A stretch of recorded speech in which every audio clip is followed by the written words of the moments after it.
जी तो इस वीडियो में हमने देखना है आप किस तरीके से फाइल्स को जिप और अनजिप करते हैं। ठीक है, तो सबसे पहले हम अपने फोल्डर में चलते हैं जहाँ पे हमने फाइल्स को जिप करना है। तो यहाँ पे हमारा लारावेल ब्लॉग जो मैंने लारावेल की सीरीज बनाई थी उसमें मैंने ये क्रिएट किया था और ये गिटहब के ऊपर भी अवेलेबल है, आप जाके देख सकते हैं। ठीक है, ये हमारा प्रोजेक्ट है, इसको हमने जिप करना है और अनजिप करना है। तो सबसे पहले जो है आप यहाँ पे राइट क्लिक करेंगे ना इसी फोल्डर में, तो ये ओपन इन टर्मिनल आप ये डायरेक्ट भी खोल सकते हैं। शायद ये मैंने पहले आपको ना बताया हो। ठीक है, तो अब होगा ये कि यहाँ पे आपने लिखना है जिप। हमें दो कमांड चाहिए, एक जिप और एक अनजिप। इसको एंटर करेंगे। अब चूंकि ये यहाँ पे लिखा हुआ आ गया, इसका मतलब है कि हमारी ये दोनों कमांड्स पहले से इंस्टॉल हुई हुई हैं, यानी कि हमारे पैकेजेस वगैरह इंस्टॉल हुए हुए हैं। तो अगर ये नहीं हुए हुए होंगे तो यहाँ पे नीचे लिखा आ जाएगा कि sudo apt get install zip, तो ये जिप हो जाएगा। और नीचे लिखा आ जाएगा sudo apt get install unzip, तो आप अनजिप भी इंस्टॉल कर सकते हैं दोनों कमांड से। ठीक है, अब हमने इस फाइल को जो है वो जिप करना है, तो मैं यहाँ क्लियर कर देता हूँ पहले, ठीक है, ताकि साफ हो जाए स्क्रीन। अब आपने ये करना है, इसको जिप करना है, तो आप लिखेंगे जिप स्पेस देंगे और यहाँ पे आपने जो फाइल का नाम रखना है बैकअप,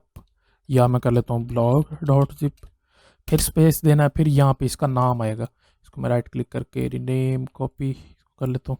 ठीक है, यहाँ पे आके कंट्रोल शिफ्ट वी दबाएंगे तो ये पेस्ट हो जाएगा, और उसी को कॉपी करने के लिए कंट्रोल शिफ्ट सी दबाएंगे तो ये कॉपी हो जाएगा। ठीक है, इसको एंटर करेंगे तो ये जिप हो गया यहाँ पे। लेकिन यहाँ पर एक बहुत बड़ा मसला हुआ है इसके अंदर, मैं वो आपको दिखाता हूँ। पहले एक न्यू फोल्डर बना लेता हूँ टेस्ट के नाम से, इसको यहाँ पे कॉपी कर देता हूँ, अंदर मूव कर देता हूँ। यहाँ पे एक्सट्रैक्ट हेयर करेंगे आप, तो यहाँ पर ये ब्लॉग, इसको ओपन करेंगे तो ये देखेंगे ये बिल्कुल खाली है। अब इस कमांड से होगा ये कि ये सिर्फ जो है वो जिप फाइल बनाएगा और उसी फोल्डर को बना देगा, ना कि उसके अंदर वाली फाइल्स और फोल्डर्स को। और अब हमने इसको अनजिप करना है। मिसाल के तौर पे इसको मैं डिलीट कर देता हूँ यहाँ। ठीक है, और मैं इसको राइट क्लिक करके ओपन इन टर्मिनल करता हूँ और यहाँ पर मैं इसी का नाम देता हूँ। अब मैं इसको अनजिप करना है, तो अनजिप स्पेस दे के ब्लॉग डॉट जिप एंटर करेंगे तो ये देखें ये उसी फाइल को, उसी फोल्डर को इसने अनजिप कर दिया। अगर आप राइट क्लिक करके एक्सट्रैक्ट हेयर करेंगे तो ब्लॉग जो यहाँ नाम दिया हुआ वो फोल्डर बनेगा, फिर उसके अंदर फोल्डर होगा। ठीक है, अगर आप अनजिप डायरेक्ट यूज करते हैं तो इसके लिए आपको जरूरत नहीं होगी। अगर आप डायरेक्ट अनजिप करते हैं तो ये फोल्डर नहीं बन गया है कि ब्लॉग का, उसका डायरेक्ट जो अंदर फोल्डर है वो यहाँ पे आ जाएगा। मैं दोनों को यहाँ से डिलीट कर देता हूँ।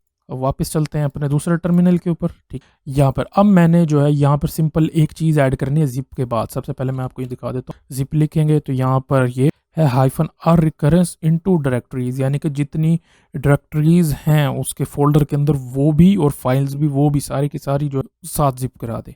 तो अब आप इसको मैं दोबारा क्लियर कर देता हूँ। यहाँ पे लिखना है जिप हाइफन आर स्पेस दे के ब्लॉग डॉट जिप नाम रखेंगे और फिर कंट्रोल शिफ्ट सी दबा के हमारा फोल्डर का नेम, इसको एंटर करेंगे तो ये देखें अब इसमें जितनी भी फाइल्स थी सारी की सारी जिप हो गई हैं इसमें। ठीक है, पहले उसने सिर्फ एक फोल्डर कराया था इसलिए एक लिखा था सामने। अब मैं ये करता हूँ कि इसको वापस टेस्ट में भेज देता हूँ। यहाँ राइट क्लिक करता हूँ और यहाँ पे लिखता हूँ अनजिप ब्लॉग डॉट एंटर करेंगे तो यहाँ पे ये देखें इसने सारी अनजिप कर दी और इसके अंदर फाइल्स जितनी भी हैं वो यहाँ पे अवेलेबल। अच्छा, जो प्रोजेक्ट है इसके अंदर ना नोड मॉड्यूल्स और कंपोजर का जो फोल्डर है वो नहीं, उसमें फाइल्स बहुत ज़्यादा हो, तो ये तकरीबन 25 MB की फाइल अगर वो मिला देंगे तो तकरीबन 125 MB तक की बन जाए। तो इसीलिए ये जल्दी जिप हो रही है, क्योंकि साइज़ छोटा, अगर साइज़ बड़ा होगा फाइल ज़्यादा होंगी तो इसके जिप होने में भी उतना टाइम लगेगा। ठीक है जी, तो ये तरीका था, इस तरीके से करके आप फाइल्स को अनजिप कर। अब यहाँ पे एक आखिरी चीज़ मैं आपको दिखा देता हूँ। अनजिप हाइफन पी लिखेंगे ना, और यहाँ पर अगर पासवर्ड लगा हुआ है फाइल के ऊपर तो पासवर्ड लिखेंगे और फिर यहाँ पे उसका नाम लिखेंगे ब्लॉग डॉट जिप। तो इस तरीके से करके आप फाइल को जिसके ऊपर पासवर्ड लगा उसको अनजिप कर सकते हैं। तो ये सिंपल तरीका था फाइल जिप और अनजिप करने का। तो नेक्स्ट वीडियो में हम देखेंगे आप किस तरीके से नोड.js को इंस्टॉल करते हैं।